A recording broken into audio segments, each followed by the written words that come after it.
I'm just going to play some stuff.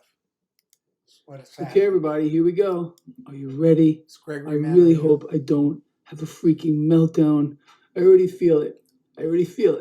So let's hope that doesn't happen here. So yes, post-market wrap-up on this Tuesday, August 23rd, 2022. Before we even touch on the market, okay, I want to talk about some economic news, and I want to read you something. This is epic. All right, so this is what we found out today. You sit here like I do, and you search through the propaganda ministry, and this is from the propaganda ministry. Stuff you're not really supposed to know, but some of this stuff leaks out. And here we go. The U.S. economy is in contraction. Can I get a duh? Duh. Okay. In July and August, consumer demand is falling. In July and August, U.S. manufacturing output has dropped, and the service sector is showing a sharp decline.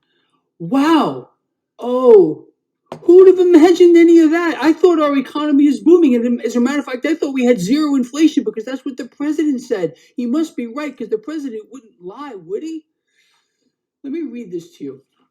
You're going to love this. So this is a report from S&P Global on the economy. If you are a subscriber to my free newsletter, link in the description of this video, I sent this off to you. And if you haven't gotten a chance yet to read it, I want you to. Just sit back a moment here. You ready? Take this in. Okay. The U.S. economy contracted in July, as we just heard, as manufacturing output dropped modestly, and the service sector recorded a sharp decline in activity. This is from data from the Purchasing Managers Survey, which showed today. Now, the S&P Global Flash Composite Output Index fell to 45 in August from 47 in July. The rate of decline, listen to this part, was the sharpest since the initial stages of the pandemic. Sorry. Joking. All right. Now, this downturn was led by a steep drop in the service sector activity, although production at manufacturers also fell marginally. Fantastic. The flash U.S. services PMI fell to 44.1 in August from 47.3 in July, missing yet again what the rocket scientist economists thought we were going to get. They expected a higher number. Make that up. Make it up. I bet you can't do it. And the U.S. manufacturing PMI fell to 51.3 in August from 52.2, its lowest level in 2 years.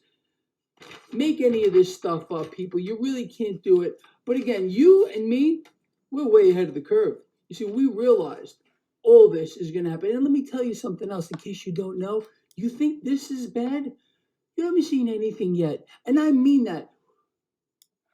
Look, we are being pushed deliberately into a global economic meltdown. Oh, not the stock market, but the economy of the world is in full on collapse.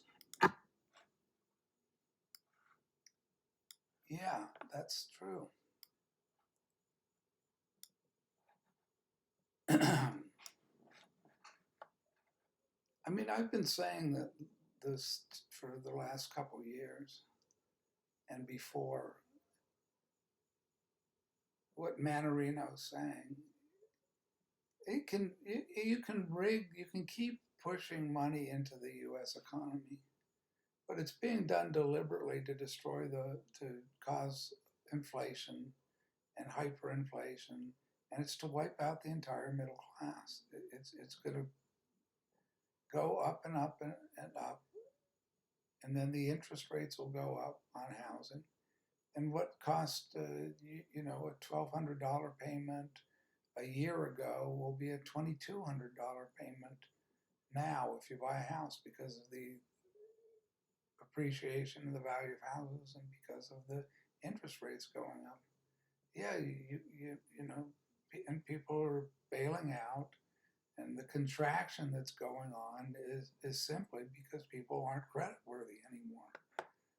they're not making enough income to absorb the non-existent inflation, according to Joe Biden. Where he is now, who knows? I mean, what's mind-boggling, and I really don't believe this. I don't believe this that Joe Biden has like a 38% approval rate. Who in their right mind could approve of what Joe Biden?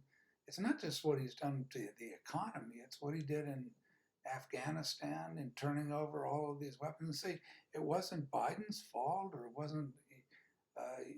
Then whose fault is it? What is the president for? He's commander in chief of the army. Who takes responsibility? Plus strands American citizens, plus strands our allies, and the media just ignores it. But they're being butchered. They've been butchered. The Biden administration left the names of the people we were working with to the Taliban and calling the Taliban our allies.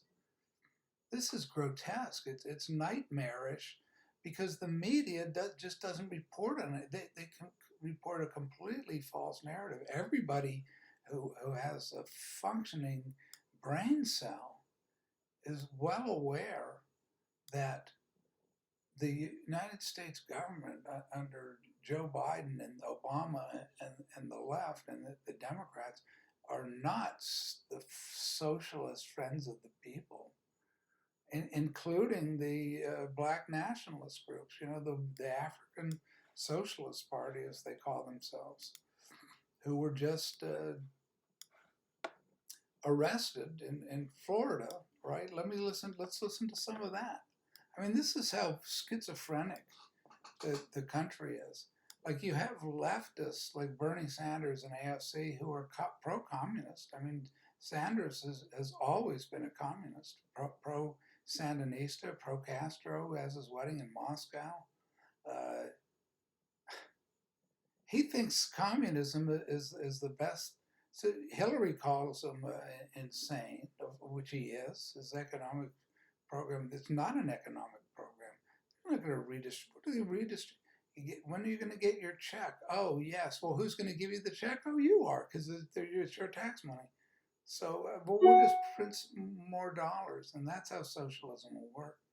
So, people don't have to pay their rent in New York to landlords, to who goes out of business are the small businesses and the landlord who has a property. And then Bernie Sanders and the socialists decide that you have to pay your taxes, but you don't have to pay your rent to a landlord because he's a capitalist thief. So it's 30% of small businesses in America are permanently. It's 50% closed. The 30% or more will never reopen. They're permanently bankrupted. The people who spent their lives, and I knew a lot of them when I was in Denver, a small restaurant, like Cuban family restaurant that had survived Castro. And of course they're Republican. They went socialist. That's why they fled Cuba. So the wonderful people they're out of business with the scamdemic, and that's the Democrats. Because what are they socialists? They want to close the churches. Oh, because the churches is where the Republican voters go to because they're all Christians, and it's all simplistic and simple-minded. There's no logic behind it. You're going to let Hispanics in. You're going to let people in from El Salvador or Nicaragua or Haiti or Syria. Who knows? Whoever wants to come across, and now come on in. Because the logic being that you're going to have these new votes for the Democratic Party. Well, the Hispanics are 24, only 24%, or they're fleeing the Democratic Party. You think Hispanics in Texas want to see immigrants coming in and taking not taking their jobs, taking their property, sleeping in massive homeless cities, mushrooming, filled with crime in Phoenix, Arizona? No, it's all over, as Manarino said, but it's global. That's the important thing to keep in mind. Is this is not America never goes outside of its little zip code. I mean, I can't tell you how many people I knew in New Mexico that would never go to Colorado because it's conservative. It's all Republican. And this is before marijuana was legalized, of course. To call Americans stupid is like exaggerating how intelligent they are. They don't rise to the level of stupid. I mean, to be stupid, would be an achievement for so many of the people. And yeah, I don't make any apologies for calling people stupid anymore, because they're destroying what was once a great country. And the media are the stupidest in the people. They hire the stupid.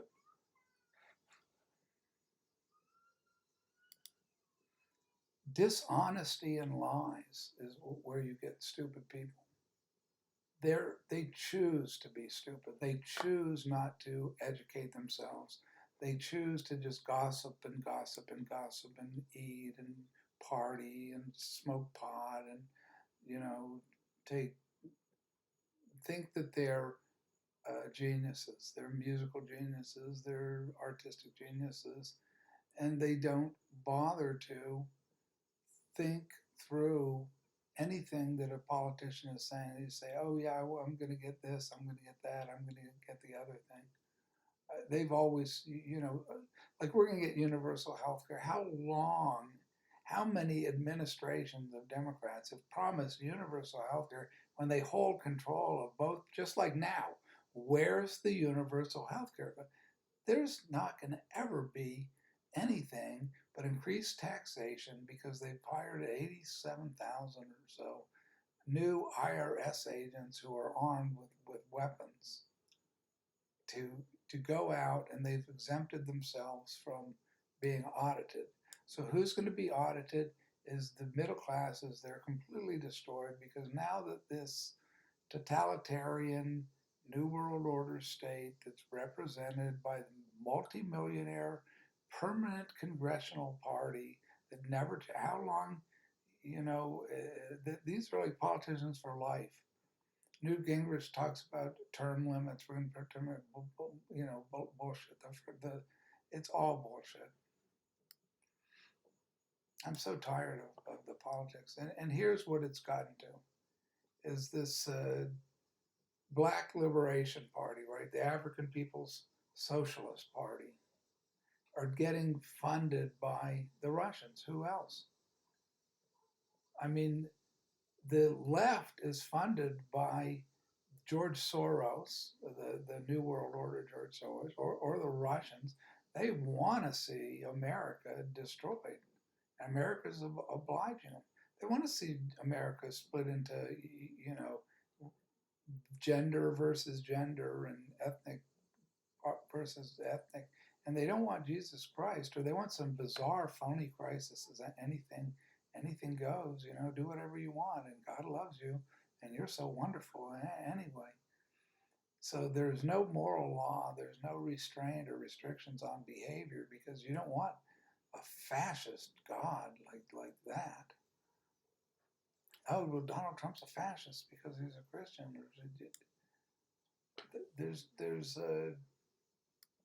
There isn't even a rudimentary common sense.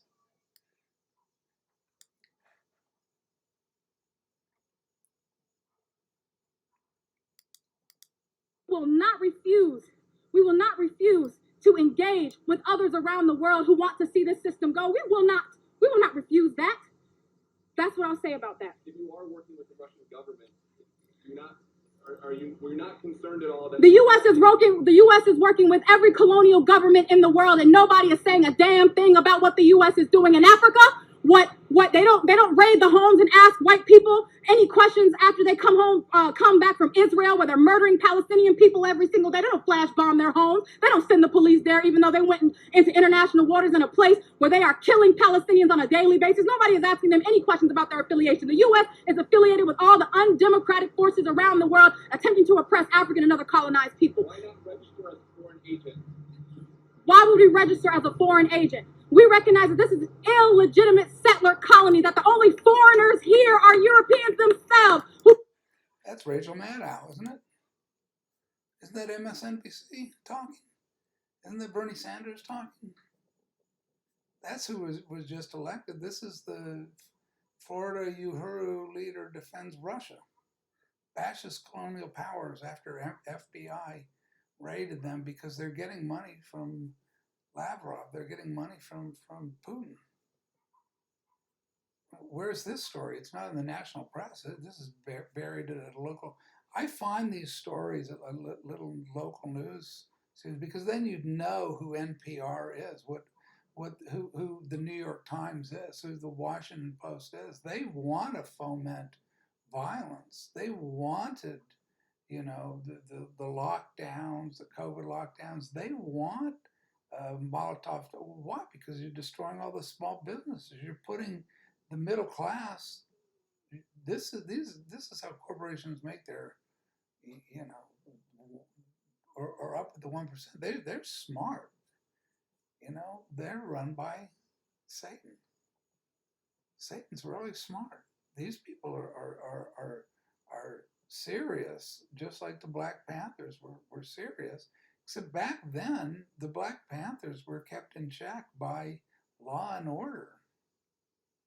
Had they not been, you'd have what we have right now, which is gangs that are robbing 7-Elevens or stores by blocking off both sides of the street and rampaging through and stealing everything. Or, 3 women I just saw go in and they steal men's Nike underwear of all things.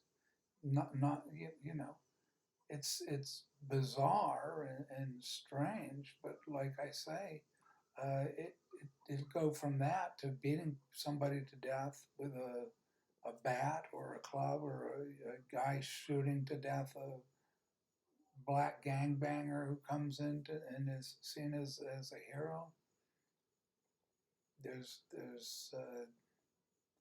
There's a level of anarchy and what I call civil war, because civil disobedience is what Tolstoy recommended, which is, or Martin Luther King.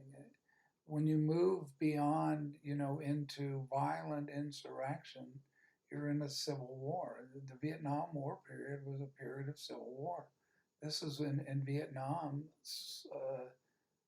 soldiers were throwing grenades into their tents of their commanding officers because they didn't want to go be made mincemeat of, and in a meaningless, purposeless war that had no end, and was simply to, just like all these other wars, just to simply have attrition.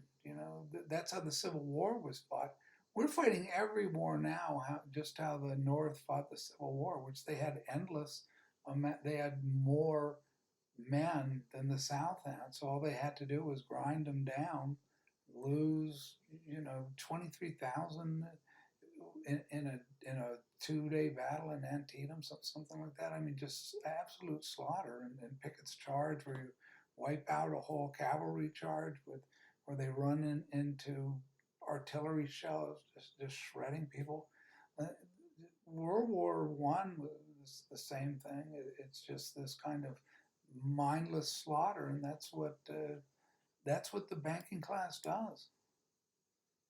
All the evil is resident in money. That's money worship, Baal worship.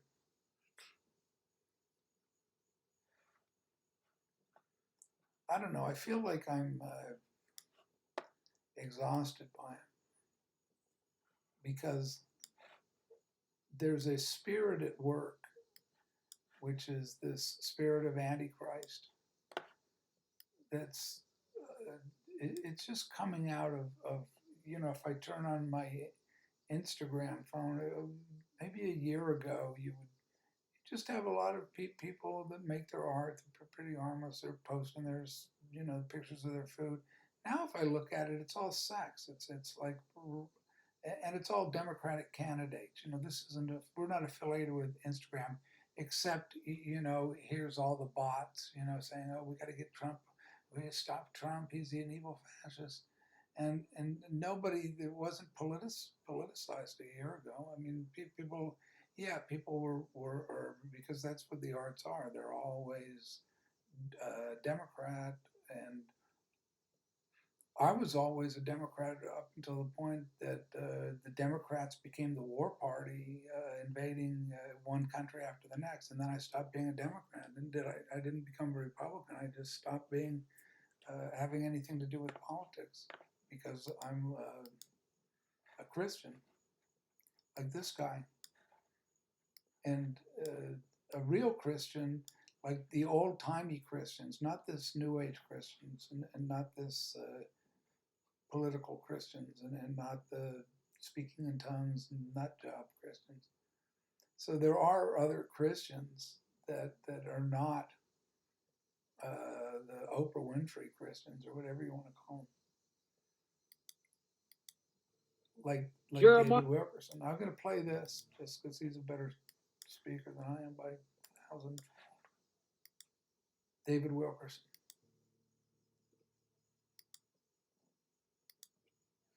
when's the last time you ever heard a message on hell? Now, a great number of ministers don't even believe in hell anymore. Dr. Savage, a theologian, said, I wouldn't care if hell were written on every page of the Bible, I still wouldn't believe it. Now, most Christians believe there's a hell, but they really don't like to think much about it. They get edgy when they hear preaching about it, in fact, because it seems so far away from this life of ease and prosperity we have for us going in America. And even sinners like to think they're going to heaven. They don't even think about hell. And the only reason people can be comfortable in their sin, they remove the thought of hell completely out of their thinking. Shorty, drug addict about this high, came to me once and said, Mr. Wilkerson, I dreamed I died and went to heaven. God found out I was a junkie, so he sent me to junkie heaven. He said, and when I got there, he said, I was sitting on a mountain of beautiful white powder, a huge mountain of white heroin. And there were thousands of needles as far as your eye could see. And at the base of this mountain of heroin was an eternal lake of fire and water to cook this stuff with. And all through eternity, I shot heroin in my veins and the pile never went down. He said, that's heaven. That's where I'm going. He doesn't even think there's not a drug addict in the streets of New York or anywhere in the country that thinks so. One moment about hell. It's all, I'm going to heaven. One way or another, I'm going to make it. People no longer believe there's any wrath in God. Nowadays, God is all love. He's all sweet, easygoing. He's never going to cause anybody to suffer. He'll never let anybody be tormented. And that's because this generation has lost its fear of God. Jeremiah the prophet cried out, you have forsaken the Lord your God because the fear of the Lord is not in you now. Isaiah cried, why are your hearts hardened to the fear of God? You sin because your hearts are hard to the fear of God. The psalmist is even more to the point. He said, sin lurks deep in the hearts of the wicked, forever urging them on to evil deeds. They have no fear of God to hold them back. They have no fear of God to hold them back. Okay. This is why I don't have a church to go to, incidentally.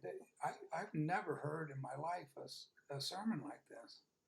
I mean, I listen to them all the time, and this, if you go back in history, you hear them over and over and over again. You go back to Jonathan Edwards, or go back to the first century Christians, or they're very well aware of how narrow the path is to heaven. And there's the broad way that everybody's on, and then there's this path of the saint who walks alone. There's the path of righteousness, and it's a very, like Wilkerson himself, or his mentor A.W. Tozer, or his friend Leonard Ravenhill, or many of the pastors further back, the Charles Spurgeons in England, and who Van Gogh listened to before he became, he lost his faith and became a socialist.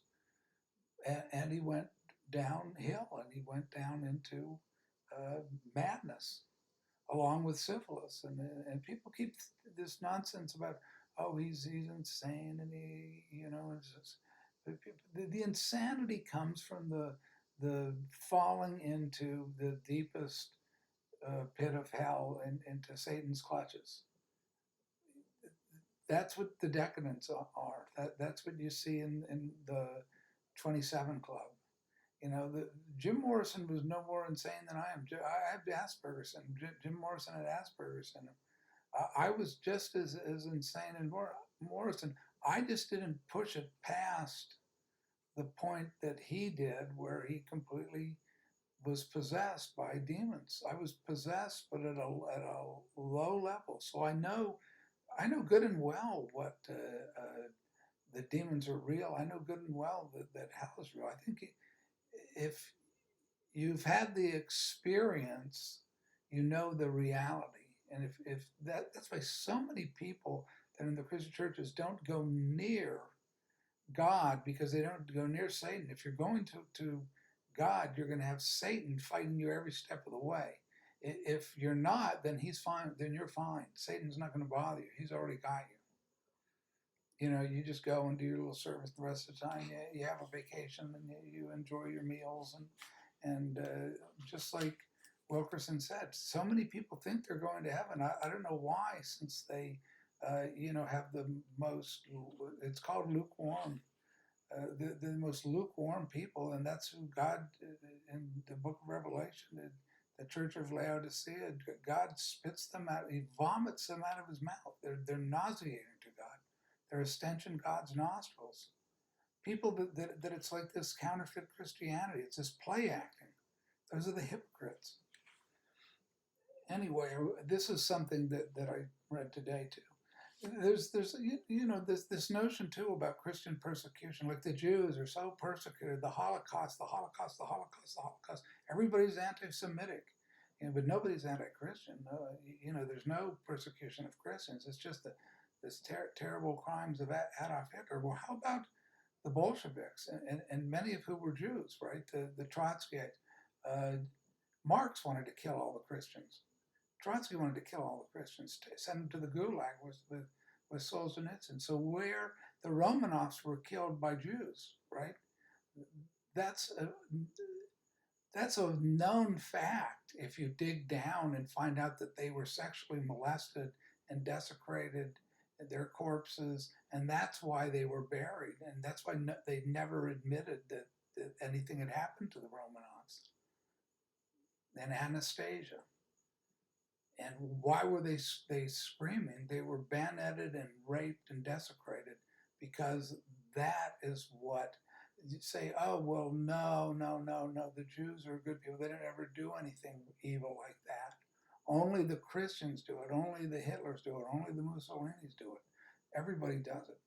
And this is what was done in Russia. So we're talking about how many dead during the Holocaust, and half of the millions dead were not Jewish. They were, guess what, like Dietrich Bonhoeffer, they were subhumans. They were people like me with Asperger's syndrome, retarded people. They were blacks. They were all the other subhumans. And it's not to minimize the Holocaust, but it's to say, what about the Armenian genocide by the Turks? That happened. That's just this kind of, the Jews don't want to hear anything about that, because that's going to, or the Native American genocide, or the slave trade, or whatever. It's like everybody, there is not a race, there is not a people, there's not a religion who haven't been the victims of genocide, and that's going on right now. It's still going on. So World War I was devastating to the Roman Catholic Church, and then to add insult to injury, some 200 million left the Russian Orthodox fold to join the Bolshevik Revolution. So it's also Christians that's the Christians murdering the Christians. Are the Jews or the Christians or the Africans or the Hispanics or the Chinese, the Asians? Who knows, right? It's a way to divide people that are all children of God to start claiming special victimhood status. So a papal historian confirms Lenin declared war on religion and on assuming power was immediately to subject both the Orthodox and Roman Catholic churches in Russia to murderous persecution. According to a leading expert on democide, death by government, the Soviet Union appears the greatest mega murderer of all, apparently killing nearly 61 million people. Stalin himself is responsible for almost 43 million of these. Most of the deaths, perhaps around 39 million, are due to lethal forced labor in Gulag and transit thereto. Lenin and Stalin specifically targeted religious leaders as they viewed them as a threat. Well, that's what's happening now in America, like the Christian churches like John McDonald and closing them all. So many of them are happy to just do Zoom churches, but churches were being closed. Same thing in Canada. They were arresting priests, putting them in jail for having services. Even if they were in the park, if they had too many people, they were arrested. And people were saying this is the Gestapo, and it is the Gestapo. That's Gestapo tactics to close churches and shut down. That's freedom of religion. It's a fundamental right, but not in this country anymore, and not in Canada, and not in China, and not in a lot of countries. But it's Putin is not a communist. He's a Russian Orthodox.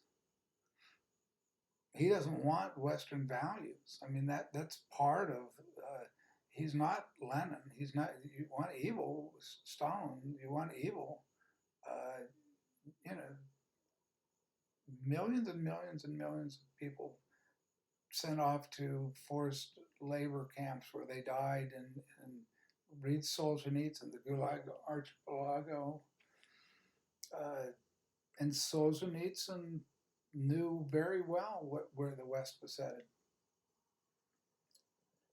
by becoming communist, by becoming. But this is a system that is totalitarian, and centralized government telling the people to stay in.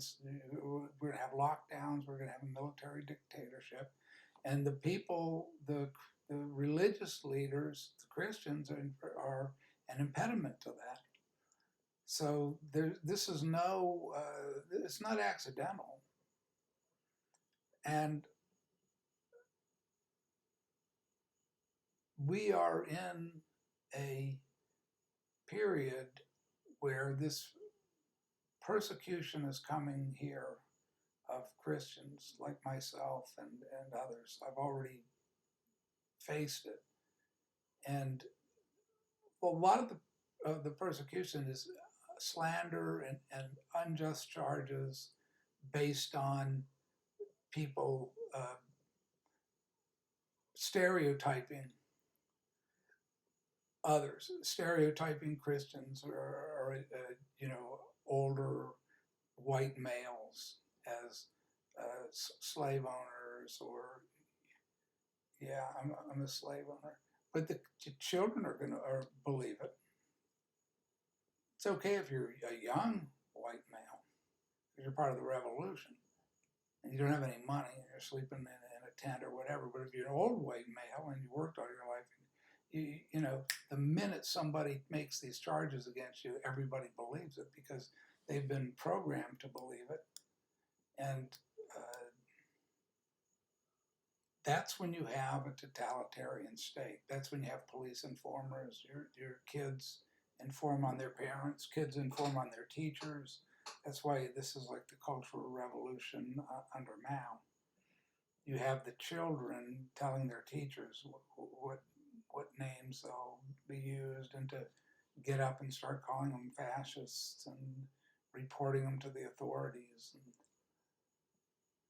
so then there's a education system that doesn't teach anything except you're number one and you're the master of all people and you're all good and the bad people are, these are the most privileged kids in America going to Yale or Princeton and Harvard, come from the money background, but they're the victims of social injustice and racial injustice and parental injustice and every other injustice, and they're all being murdered by corporations. And it's all set up by who else but the global elite, because they want to sell this global climate change, global warming, as caused by who? Human beings, other human beings that are using too much energy. So we're going to cut off their energy. We're going to take away their cars and vehicles. We're going to make sure that they are monitored. And the World Economic Forum has been perfectly candid about this. 50% of the human race has to be eliminated. The planet can't support all these useless eaters that are consuming too much. And cows that are breathing have to be, in Netherlands, the excuse for forcing the farmers to eliminate 50% of their cattle herd, which incidentally is driving them out of business and losing their land, just like here with the drought and with them not being given feed, or the prices of feed going up 4 times, 400%. The impact of this is going to be felt next year. The food we have now is what was grown before these restrictions and planned crop failures, on top of the fact that we are in the wrath of God. So all of this is happening because of the tribulation period. Call me crazy. It's fine with me. I really could care less what anybody thinks or doesn't think, because that's what being able to tell people what you really think, you subject yourself to ostracism and ridicule. So I've had a life of ostracism and pariah, and that's by Christians as well as everybody else. But it doesn't deter me from being right. I've been right all along about so many things, including this, and that's why I'm saying this is real. I'm absolutely right about what's coming. A year from now, you won't even recognize the United States of America. All of this comfort and this, we're number one, and God shines on us, and God is not shining on the United States of America. We've committed the worst atrocities, and starting in Vietnam and napalming and genocidal shooting people like Cali, and this goes right on. That's what Julian Assange is in jail for. It was exposing the, human rights violations. Killing civilians is what is it? Killing non-combatants, murdering, torturing in prisons, torturing prisoners with waterboarding, which Obama was supposed to. He's going to shut down Guantanamo. Never going to happen. Never any interest in exposing people who were misidentified and tortured. All of this stuff that the left exposed when it happened is now down the memory hole. But it's not down God's memory hole. That's why I say when I speak of these things, it's not from, we need a new government, because the same people are going to be doing the exact same things. It doesn't matter. Bring, the Republicans, the Mitch McConnells, the Lindsey Grahams. That's what they thrive on. They're owned by dark powers. Let's put it that way. I call it the Masonic powers, the occult powers, the theosophical societies, the serpent gods, the demonic, pagan, Dionysian, polytheism. There's one God and his Son who came down to earth, Jesus Christ, and he's the way, the truth, and the life. And the only way to God the Father is through Jesus. And that's just the reality of it. That's just the spiritual reality of it. You can talk about all this, let's revise the scriptures, and Paul didn't mean this, and these words, let's retranslate these words, or read the King James Version. Let's get real about what the law is, what the scripture are. The marriage is between a man and a woman. And you don't have rights over your own body. Who gives you those rights over your own body? You? Friedrich Nietzsche? Who gives you the rights? Well, then you don't believe in God. That's unfortunate decision. Look at what happened to Nietzsche. I mean, look at what happened to Van Gogh. Look at what happened to Gauguin. They had syphilis, and then Gauguin is raping. What would you call going to Tahiti and taking these child brides and spreading syphilis to Tahiti? Yeah, the noble savage. That was an average that hadn't seen European diseases.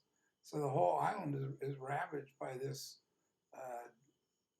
demonic person. There's a self-portrait with a serpent and the apple. I mean, he's direct. The symbolism is as obvious as it can get. Who Gauguin was to himself as a demonic, and he had every involvement with Van Gogh killing himself. And that's another thing that people tend to overlook completely. And the story is completely made up about Van Gogh threatening with a razor. Van Gogh was not a violent person except to himself. He's not going to be threatening somebody like Gauguin with a razor. Gauguin is going to be the one threatening Van Gogh with a razor. Van Gogh's a sweet, gentle person throughout his life with a terrible temper, and he's irascible, but he's no more harmful than a Jackson Pollock type, right? In terms of harming somebody by pulling a razor on them. They get in fist fights. I don't think Van Gogh would have even been in fist fights. There's no record of it.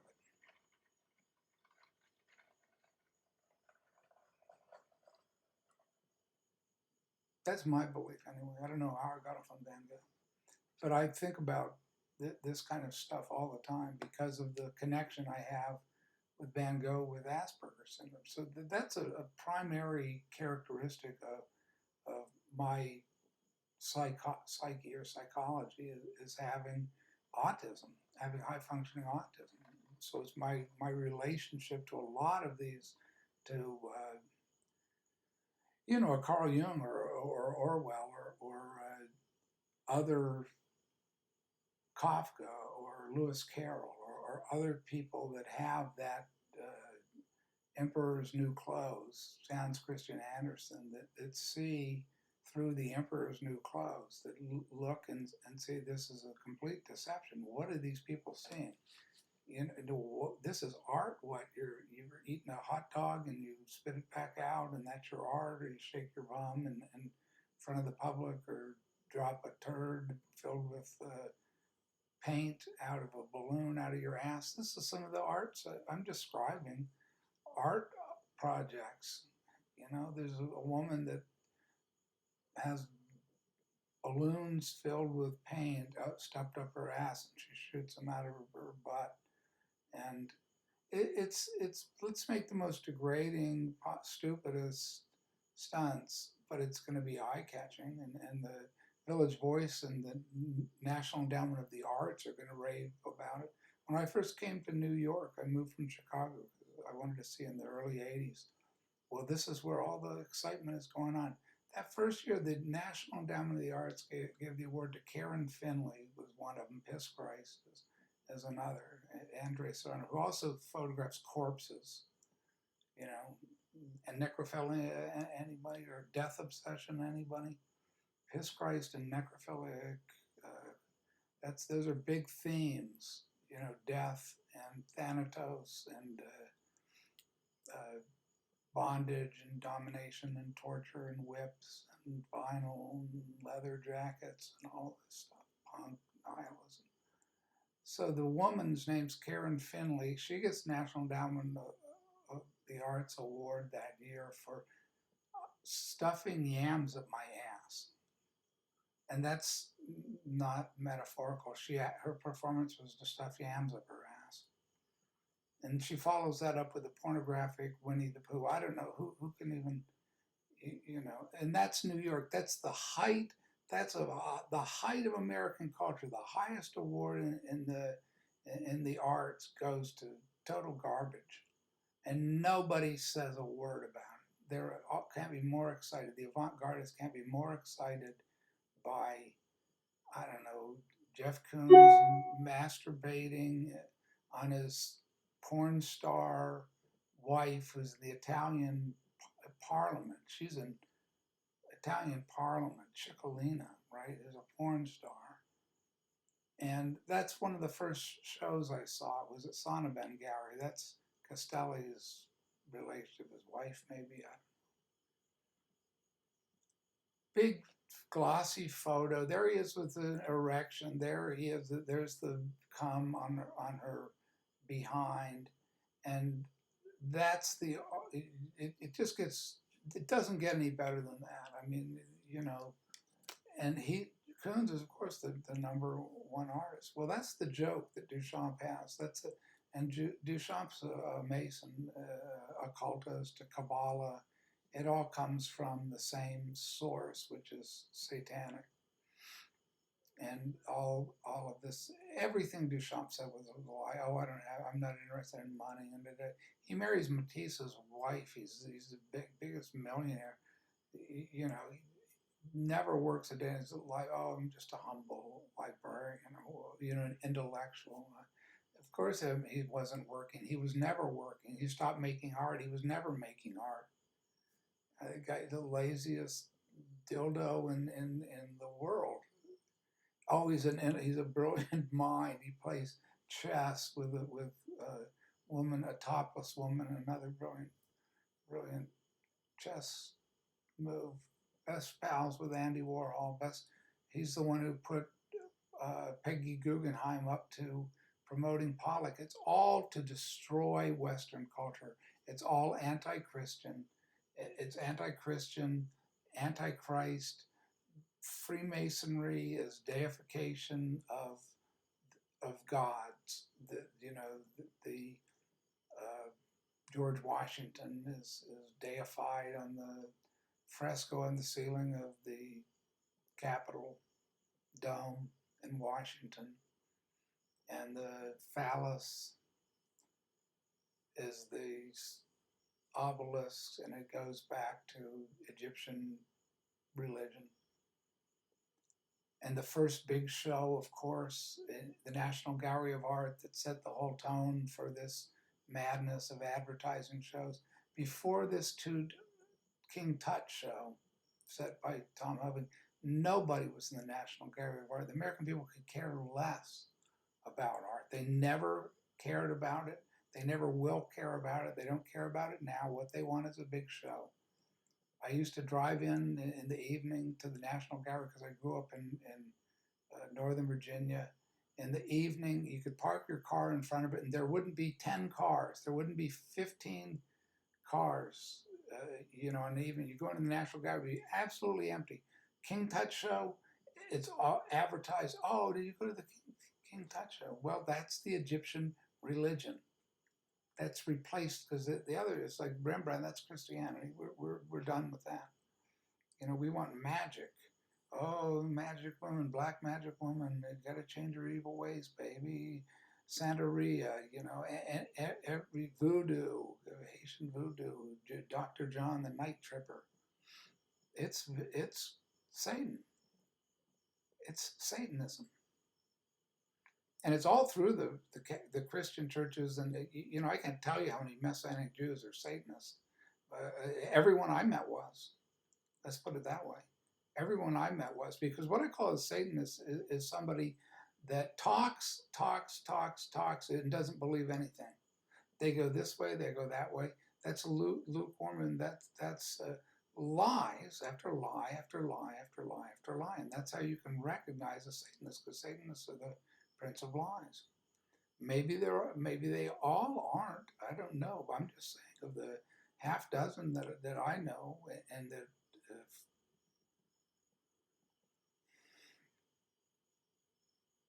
are connected with the same kind of charismatic, you know, speaking in tongues. We're going to be raptured up. We're the chosen people, and you know, Tim LaHaye, and yeah, there's a lot of Christians who are occultists, who believe in a false gospel, who basically believe in nothing or anything, as Chesterton put it. Chesterton was the most perceptive thinker and philosopher Catholic, and he said that with Nietzsche it was not that the death of God meant that people would believe in nothing. It was that they'd believe in anything. There'll be a replacement for God with and that's what you have. You know, the African solidarity overthrow, we want reparations. So everybody, I want my reparations. You know, I want my reparations.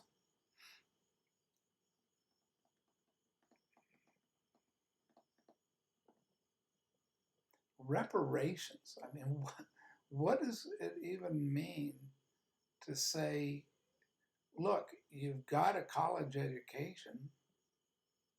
You're in a country where you can do anything you want, pretty much. What else, what more do you want? Do you want a Cadillac? I mean, do you want your grandfathers or your ancestors, like the Jews? They're going to get reparations now. How about, that's why I say I'm from Irish, Scottish descent. I mean, you don't have a more trounced into the ground, starving people than the Irish, who came over here to be drafted into the Civil War and go fight, because rich people could buy their way out of fighting in the Civil War. So they come from the British to the same British people who are wealthy aristocrats with their slaves. And so the Irish go off and fight in the Civil War as cannon fodder. So I want my reparations. I mean,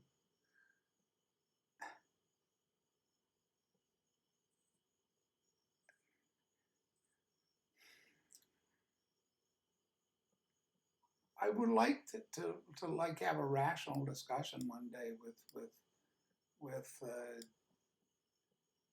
rational people who aren't aggrieved by one thing or another, who realize that everybody is in the same boat in this country. You know, everybody is in the boat of being oppressed by this non-democratic system that's run by a wealthy elite who are talking about anything but redistributing the wealth, except when they're running for office.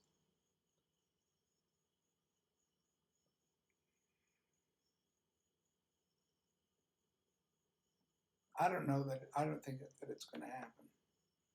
That's why I say I don't see any way that we aren't going to be in a civil war, which is a kind of every man for himself. You know, you'll have just like you would have in a prison.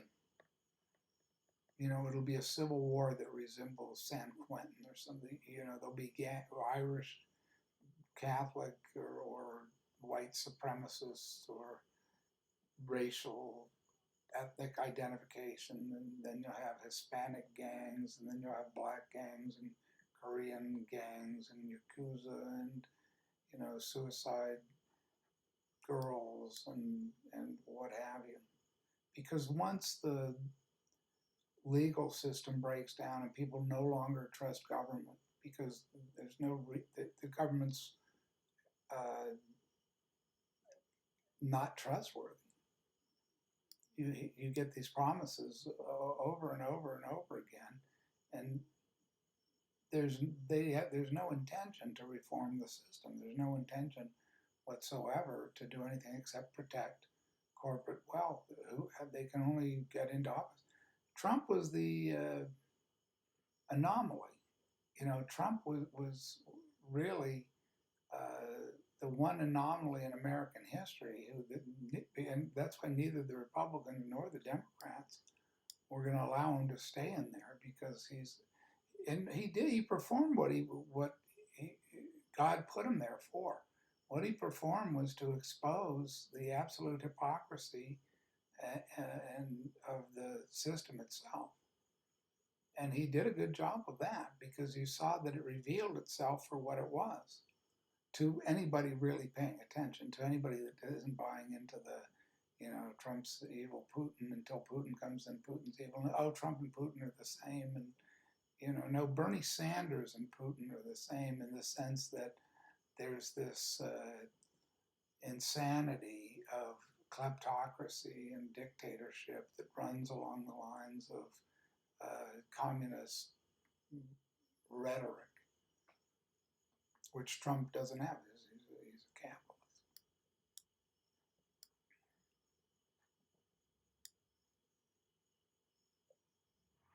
I'm talking.